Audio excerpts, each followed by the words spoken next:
De l'Évangile de Jésus-Christ selon saint Jean, chapitre 3, versets 31 à 36.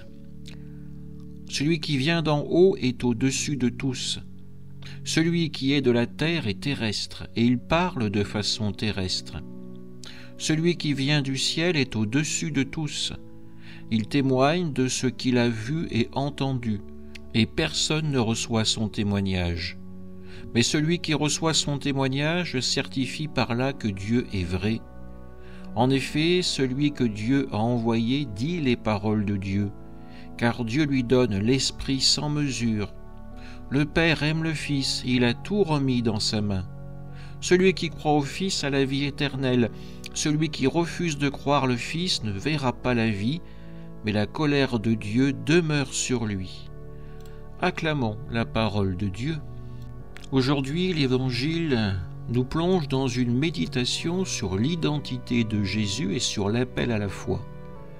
Ces paroles, tirées du discours de Jean, nous rappellent une vérité essentielle. Jésus, celui qui vient d'en haut, est unique. Il n'est pas simplement un homme de la terre, limité par une vision humaine. Il est homme et Dieu. Il vient du ciel.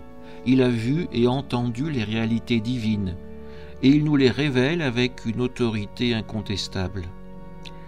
Pourtant, le texte nous dit que personne ne reçoit son témoignage.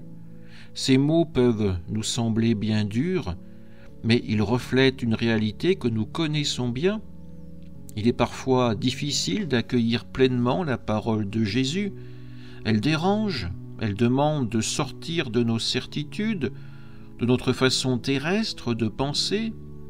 Croire en Jésus, c'est accepter de reconnaître que Dieu est vrai, que ses paroles sont vie, et que l'Esprit donné sans mesure au Fils nous est aussi offert pour transformer nos cœurs. Le cœur de ce passage, c'est l'amour du Père pour le Fils. Le Père aime le Fils, il a tout remis dans sa main. Tout repose alors sur Jésus. Il est le chemin, la vérité, la vie, et ce don total du Père nous conduit à une promesse.